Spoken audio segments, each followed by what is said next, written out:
जो वो स्वामी तुलसीदास जी ने रुद्राष्टक लिखा है, तो उसमें उनका भगवान शंकर का सौम्य रूप लिखा है। जैसे भगवान शंकर क्या है, विनाश के देवता हैं, तो जो उनके भक्त हैं क्या उनका भी विनाश करेंगे? नहीं, उनकी आसुरी प्रवृत्तियों का वो विनाश करेंगे, क्योंकि वो उनका गुण है। जैसे अग्नि भोजन भी बना सकती है। अग्नि हमें देहांत में पंच तत्वों में विलीन भी कर देगी। अग्नि वही अग्नि, और अग्नि विनाश भी कर सकती है।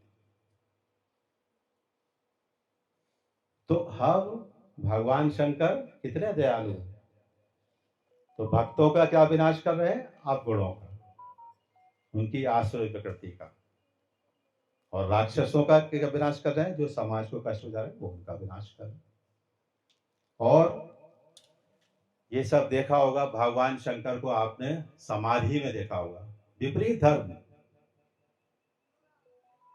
गृहस्थी भी है।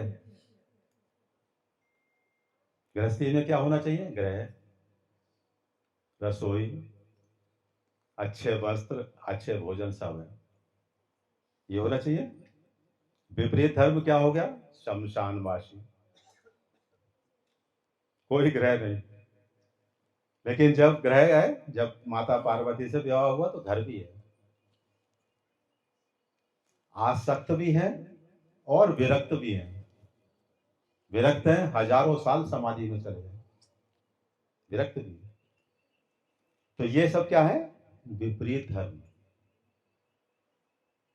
तो ये स्थान शुरू की बात जो मैं बोला था, भगवान राम के पुत्र कुश, उन्होंने जब महर्षि वशिष्ठ जी से प्रश्न किया कि पृथ्वी पर, इस ब्रह्मांड में कौन सा ऐसा तीर्थ है कि जहां बिना प्रयत्न के, बिना किसी साधना के, बिना किसी कर्मकांड के हम सब पापों से मुक्त हो जाए। पापों से शीघ्र ही, एक शब्द बोला शीघ्र, तो वो कौन सा तीर्थ है? इंद्र ने कहा मुझे नहीं मालूम, ब्रह्मा जी ने कहा मुझे नहीं मालूम। तो वशिष्ठ जी ने प्रसंग सुनाया भगवान विष्णु का।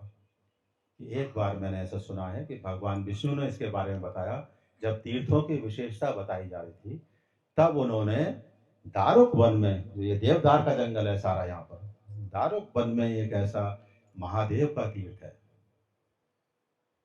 कि जहां केवल कदम रखते ही, चाहे हमने घोर पाप किए हो, चाहे ब्रह्म हत्या का पाप हो, चाहे गुरु हत्या का पाप हो, है नी, गौ हत्या का पाप हो, कितने भी पाप हमसे हो, कदम रखते ही वहां सब नष्ट हो जाएंगे। ये ऐसा स्थान है। तो भगवान विष्णु ने अपने हाथ में इस पूरे ब्रह्मांड के सारे तीर्थ रखे, ऐसे हाथ में सारे तीर्थ आ गए उनके। फिर उन्होंने निरीक्षण किया, तब ये जागेश्वर तीर्थ निकला। बोले भाई एक तीर्थ ऐसा है कि कितने भी आपने किसी प्रकार से, चाहे मन से, चाहे शरीर से, किसी प्रकार से आपसे कोई पाप बन गया है, चाहे जाने में चाहे अनजाने में, तो वो यहाँ दूर हो जाएगा। तो ये हम सब लोगों का कितना सौभाग्य है कि यहाँ पर हम पहुँचे। तो भगवान शिव की विशेषता है, अनंत विशेषताएं हैं, जिसका दिल दर्शन नहीं हो सकता। तो गुरु ही उनका ज्ञान कराएंगे, और गुरु के अंदर ही भगवान शंकर प्रवेश करते हैं, जिन्हें सदगुरु करते हैं। क्योंकि भगवान शंकर को तो देखना संभव नहीं है, आसान। तो जो सदगुरु हैं, उनके अंदर प्रवेश करके वो सनातन धर्म की रक्षा करते हैं, सनातन धर्म के विषय में बताते हैं। तो भगवान शंकर के लिए क्या क्या है बहुत सी बातें लिखी है ना। स्थिरा यस्य दृष्टि, भगवान शंकर के लिए क्या लिखा है? जब समाधि, स्थिरा यस्य दृष्टि, जिनकी दृष्टि स्थिर है। और क्या लिखा? विनैव दृश्यम, बिना दृश्य के। जैसे दृष्टि से आप दृश्य देख रहे हैं, दृश्य देख रहे हैं, देख रहे हैं, लेकिन भगवान शंकर जब बैठे हैं तो क्या? स्थिरा, स्थिर है, पिन पॉइंट, अपने लक्ष्य पे उनकी दृष्टि है, बिल्कुल। कहीं इधर उधर नहीं जा रही। और विनय भी दृश्यम, बिना दृश्य के उसको योग में क्या कहते हैं, उन्मुनि मुद्रा। तो भगवान शंकर समाधि में आते हैं तो पहले उन्मुनि मुद्रा आएगी, आधी आंखें खुली आधी आंखें बंद और भ्रू मध्य में दृष्टि। ये हमारा आज्ञा चक्र है, यही त्रिवेणी है, इसको कहते हैं मुक्त त्रिवेणी। ये भी प्रश्न मेरे सामने आया था कि जो त्रिवेणी है प्रयागराज, जहाँ अपरी कुंभ का आयोजन हुआ था, उसके लाभ के बारे में, महत्व के बारे में क्या लिखा है कि जो वहाँ स्नान कर लेता है वो मुक्त हो जाता है, मोक्ष को प्राप्त हो जाता है। तो हमने अपने गुरु जी से प्रश्न किया। मैं प्रश्न बहुत करता था और डांट भी बहुत खाता था उनको, क्योंकि जिज्ञासु प्रवृत्ति का होना था, जिज्ञासु प्रकृति का था। तो वो डांटते थे, तुम्हें इतनी सी बात समझ में नहीं आ रही, तुमने इतने शास्त्र पढ़ लिए। लगभग, अहंकार स्वरूप में नहीं कह रहा, भगवान मुझे क्षमा करें, लगभग 15-16 साल की अवस्था तक सारे शास्त्र मैंने पढ़ लिए।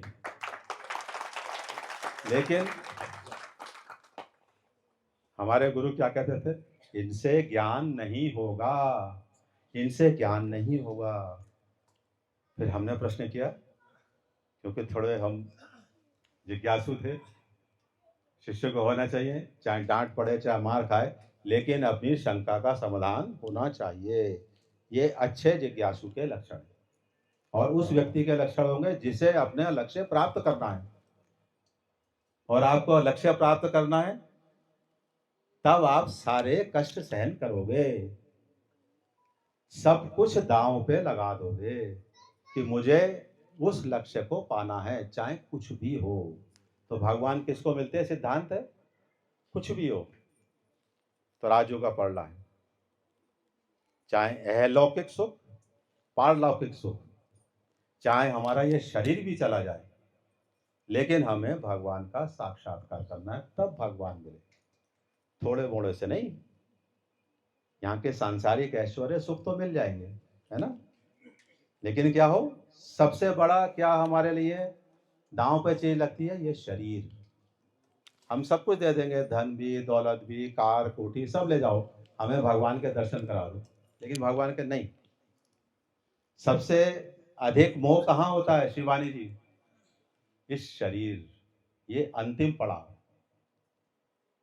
जब आप इस शरीर का मोह छोड़ दोगे तो भगवान आ जाए। महात्मा बुद्ध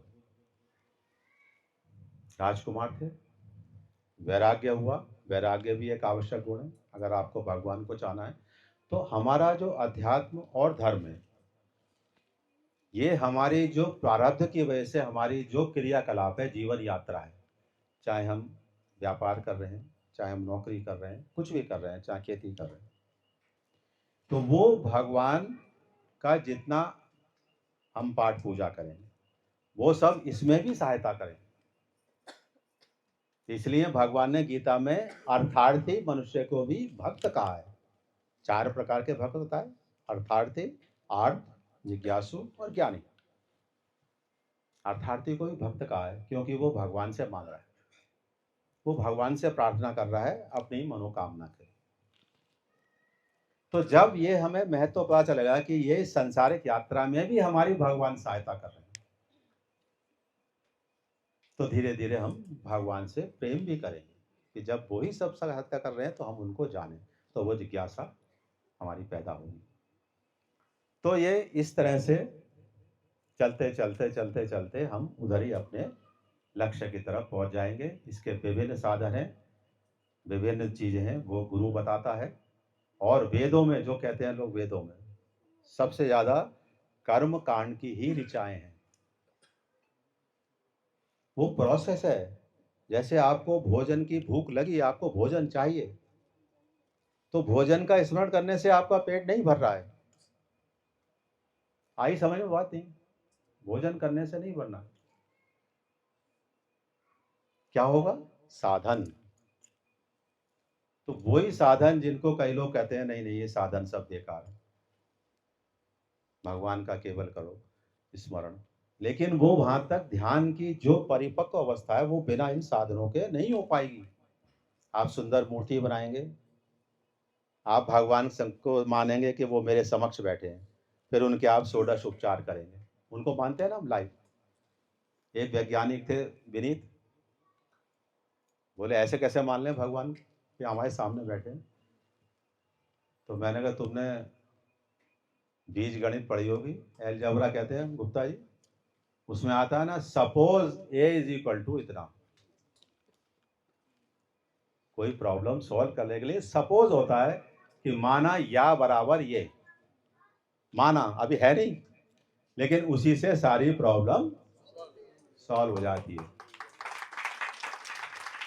तो यही हमारे यहाँ मूर्ति पूजा का औचित्य है, मूर्ति पूजा का महत्व है।